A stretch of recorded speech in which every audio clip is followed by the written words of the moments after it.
Okay, we're still on competition.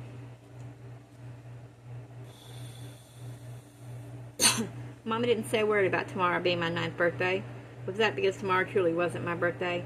I went to the closet under the back stairs and checked the newspapers. Tomorrow was September the 9th. Just like me, I forgot today was the 8th. Was reaching the age of 9 really so meaningful? Yes, I decided as the day wore on and no one but Papa mentioned my birthday, reaching 9 was dangerous. The party began at 9:30, not long after I was sent to bed. The noise made by the crowd of 20 of Papa's best friends drifted up to me even though my room was far from the party rooms. I knew there were bankers down there and lawyers, doctors, and other affluent people with aspirations to become richer. They liked our parties. The food was elegant, the liquor was plentiful, and the best thing of all, the moment Mama sat down to play the piano, the party came to life. Because she was a musician, she drew other musicians who liked to perform with her, so that the doctors and lawyers would bring their teenage sons or daughters who knew how to play some musical instrument, and together with Mama and as inspiration, they'd have a jam session. In my nightgown, on barefoot, I raced to peek at her sitting at the piano bench. She was wearing a red silk gown that had a curl neckline that dropped so low it showed more than Papa would approve. All the men gathered around the piano, leaning over Mama's shoulder, staring down into her bodice as they encouraged her to play on, play faster, play more jazz. Put more jazz in what seemed to me jazzy enough. Her fingers flew. She bounced with a tempo that quickened, smiling and laughing in response to whispers in her ear. Mama played with one hand and slipped the champagne with the other hand. She put down the empty glass, signaled a boy of about 20 to play his accordion, and they both began some wild version of a polka that no one could resist dancing to. According to Papa, Mama was all things to all people and true to no one but herself. If her audience wanted classical music, she gave them that. If they wanted pop or ballad, she could give them that too. If you asked her what kinds of music she liked best, she'd answer, I like all kinds. I thought it was wonderful to be so open-minded and so versatile. Aunt Elizabeth didn't like any music. That wasn't the brag. From all the fun Mama seemed to be having, who would ever guess she complained all day about having to slave for people she didn't even like? Really, Damien, you expect too much of me. I'm in my 6th month, really, showing. And you want them to see me like this? You're gorgeous, and you know it, pregnant or not. You always look sensational when you put on your makeup and wear a bright color and smile. You told me this morning I looked awful. Fatigue had made her sound hoarse. And it worked, didn't it? You jumped out of bed, shampooed your hair, polished your nails, and I've never seen you look lovelier.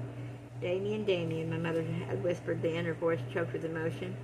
Of all the exchanges between them that echoed in my head as I watched Mom at the piano, she was so beautiful. My aunt looked dowdy in comparison to her print dress that seemed right for the kitchen but nowhere else.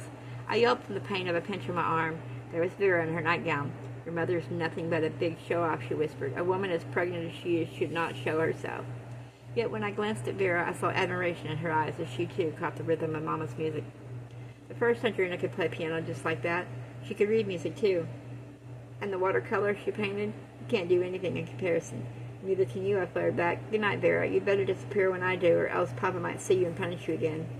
I headed back to my room. Halfway up the stairs, I looked back to see Vera still hiding behind the beaded properties, clinging to them for balance as her feet shuffled in the rhythm to the music, watching until the very end. It wasn't until the noise stopped below that I was able to fall into a deep, dreamless sleep. It was my way to toss restlessly, and Vera's way to sleep soundly. I was wishing I had the knack when I drifted off, only to be awakened what seemed only seconds later. My parents were arguing violently. No wonder Mama didn't like parties with Papa. Every time we had a party, it ended this way. Lord, I prayed as I slipped out of bed. Today is my 9th birthday, and this isn't a good way for it to start. Please let it be like March and go out like a lamb. Vera was already kneeling on the hall carpet, peeking through the keyhole. I didn't like her spying on my parents, and I refused to leave. Instead, I knelt beside her and tried to shove her away. Papa's strong voice came right through the solid oak door. And in your condition, too. You danced like some little tramp. You made a fool of yourself, Lucida. Leave me alone, Damien. You invite guests without telling me in advance. You go out and buy liquor we can't afford, and flowers and champagne for them to drink, and even hand me a glass. And when I get drunk, you become enraged. What am I supposed to do at the party? Sit around and watch you perform? You never know how to do anything properly, Papa shouted. Inside I was all a quiver, trembling with fear for Mama's health. Was this the way love went, off and on and off, like an electric switch? You flirted, Lucida, flirted in your condition, too. You cuddled so close to that teenage piano player on the bench you seemed blended in one person. You jiggled, your nipples could be seen. Shut up, she yelled. My hands rose to cover my mouth. Damon, you're a brute, an inconsiderate, selfish, contradictory bore. You want me to play, but you're enraged when you lose the spotlight. I've said it before, and I'll say it again and again. You have no talent but the ability to run your mouth, and you're jealous of mine. Now she done it. He'd show her no mercy now. Slowly, slowly, as in a nightmare trance, I sank to my knees beside Vera. She allowed me to peek through the keyhole just in time to see his stinging slap wham against my mama's face. I cried out just as my mother did, feeling her pain and humiliation as her own. Vera started laughed. Audrina, he's taken off his belt. Now your mother's going to get what she deserves, and I'm glad, really glad. It's time you punished her as he ought to punish you. Fiercely, I slapped at her, my rage as great as Papa's as she shoved her aside and clawed the door. I fell into my parents' bedroom, tripping over Vera's sprawled form. Mama was curled up under bed, her arms hugged protectively over her protruding middle. What the hell are you two doing here? Get out, and don't you ever spy on us again. Don't you dare hit my mother again, or use that belt to whip her. Don't you dare. He glared at me. His dark eyes were wide. I'd never strike your mother. You should know that, he said weakly, as if afraid I'd seen or ashamed that I'd seen. How many times have I told you that this part of the house belongs to me? Get the hell out of it, Vera. Oh, Papa, please don't yell at me. None of it was my fault. It was Audrina who came into my room and woke me out of sound sleep and made me come with her. She's always spying through your keyhole, Papa, when she can't sleep. Go to your room, Audrina, and don't you ever spy on me again. I thought better of you than that. It may seem to you that I'm a brute, but that's only because I'm the only man in a house of women bent on destroying me. Even you try in your own way. Get out, both of you, out. You won't hurt Mama? Of course I won't hurt Mama. If I hit her and hurt her, then I'd have to pay her doctor's bill, wouldn't I? My son is inside her, and I'm thinking of him. Do as your father says, darling. He won't hurt me. He's never really hurt me in physical ways. Undecided, I looked from her to Papa as he shoved Vera out of the room.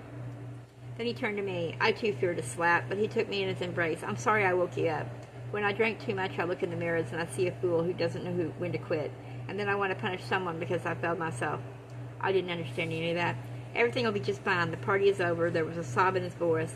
Go back to bed and forget all you heard and saw. I love you and I love your mother, and tonight has seen the last of my parties. No more, ever. I lay on my bed, torn doubts about men, about marriage. I decided that night I'd never marry, not in 1,000,000 years, not when all the men could be like Papa, wonderful and terrible, deceitful and lovable and cruel, even when he loved, wielding the belt in private, screaming abuse, criticizing, stealing self-confidence, and selling self-loathing, and a deep sense of shame for just being female. Perhaps Aunt Elizabeth was right. Men were king of the mountains, king of the woods, king of the home and office and everywhere just because they were male. And that's the end of that.